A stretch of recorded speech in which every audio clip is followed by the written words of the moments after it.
Let's be honest, bourbon prices have gotten out of control lately. You walk into a store and see bottles pushing $150, $200, or more, and you start to wonder, is there anything left under $100 that's actually worth buying? Well, today I've got good news because not only are there still great bourbons under that price, but these 5 bottles might just beat out some of the higher end stuff.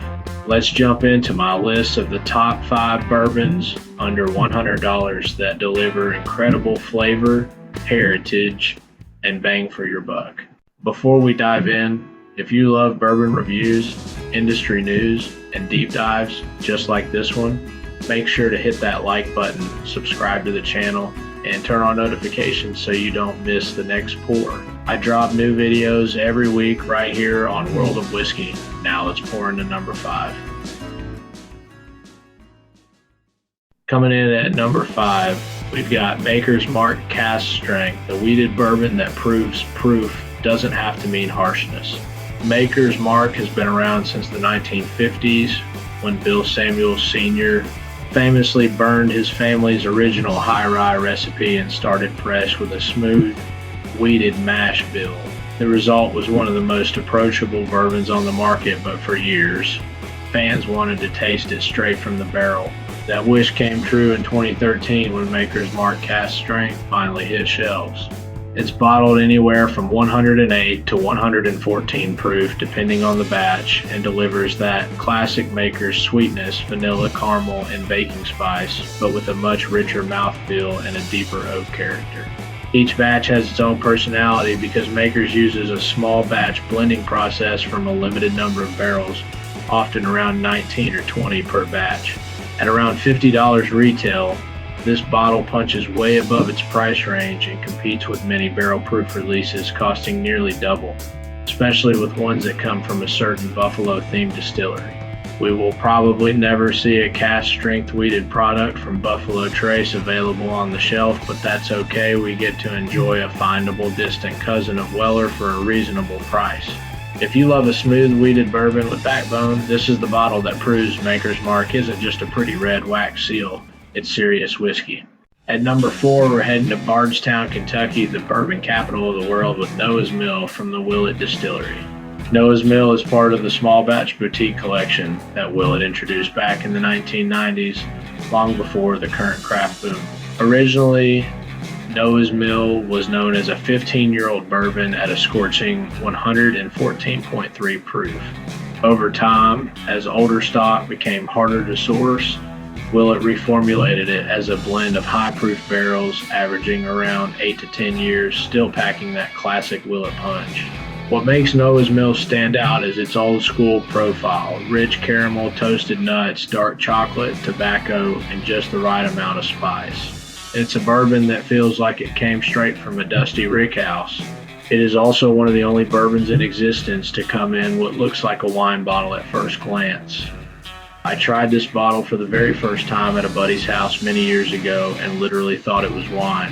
At around $70 retail, it's a complex, full-body pour that doesn't pull punches, and while Willett's lineup is known for some sky-high prices on their family estate bottles, Noah's Mill is one of the few that gives you that classic Willett depth and flavor without breaking the bank. Number 3 is Old Forester 1910, also known as Old Fine Whiskey. This bottle has one of the most fascinating backstories in bourbon. In 1910, a fire on the bottling line at the Old Forester distillery halted production. Some of the whiskey that had already been dumped for bottling couldn't be used, so they decided to put it back into new charred oak barrels for storage. The result was a bourbon that had been double barreled, and when it was finally bottled, it had an incredible richness with layers of toasted oak, chocolate, caramel, and a silky texture that stood out. Fast forward to 2018, Old Forester revived that exact concept as part of their Whiskey Row series. 1910 quickly became a fan favorite for its dessert-like character. It's bottled at 93 proof, and at around $50 retail, it's one of the most approachable dessert-forward bourbons you can buy. If you like a pour that's loaded with brown sugar, marshmallow, and creme brulee, this is it. I personally really enjoy this one a lot, along with the extra barrel versions from the 117 series. Now we're sticking with Old Forester for number 2, because 1920 Prohibition style deserves its own spotlight. This bourbon celebrates the year Old Forester received a government license to continue producing whiskey medicinally during Prohibition, equals one of only 6 distilleries in the entire country to do so. Bottled at 115 proof, it's a powerhouse.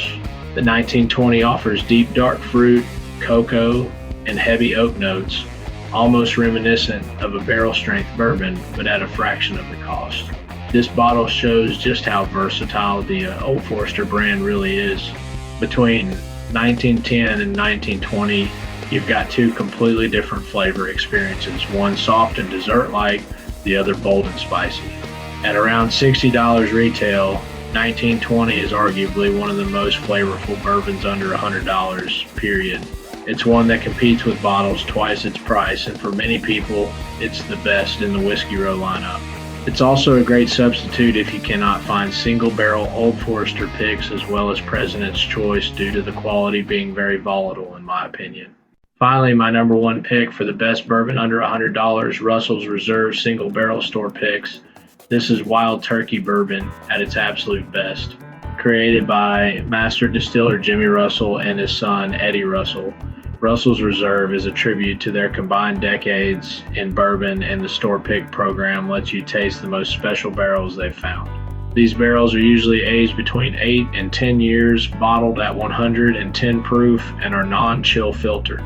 Each store pick has its own unique flavor, depending on where the barrel aged, whether it came from the Camp Nelson warehouses, Tyrone, or elsewhere. What makes these so special is the consistency with individuality. Every bottle still tastes like Wild Turkey, that caramel, spice, and oak backbone, but no 2 barrels are quite the same. Retail sits around $70 to $8, and it's easily one of the best values in bourbon today. When you compare it to limited editions that cost double or triple the price, Russell's picks can still go toe-to-toe, especially a really good pick. And let's not forget, this isn't a sourced product or a gimmick release. This is real Kentucky distilled bourbon, picked by hand and bottled with pride. That's why it takes the top spot. Before we wrap up, I have to give a huge shout out to New Riff, specifically their single barrel store picks. New Riff is a newer distillery out of Newport, Kentucky, founded in 2014, and they've quickly earned massive respect in the bourbon world. Every single barrel is bottled in bond, non-chill filtered, and single barrel, meaning what you get is pure, uncut, authentic Kentucky craft bourbon. Most picks sit around 110 to 115 proof, and what sets them apart is their consistency. Even though each barrel is unique, every one I've ever tried has been full of flavor with some super unique notes, which is rare because many of them are younger juice. These bottles usually run about $50 to $60, and they drink like something twice the price. If you want a craft distillery doing bourbon the right way, New Riff deserves a spot on your shelf. So there you have it, my picks for the top 5 bourbons under $100. From Maker's Mark Cask Strength's rich wheated profile to the dark intensity of Old Forester 1910 and the single barrel magic of Russell's Reserve, there's something here for everyone. If you're building your bourbon shelf and want bottles that won't destroy your wallet, these are the ones I'd start with. Now I want to hear from you. What are your favorite bourbons under $100? Drop your list in the comments below, and if you enjoyed the video, hit that like button, subscribe, and turn on notifications so you don't miss the next pour. Thanks for watching World of Whiskey. I'll see you in the next one.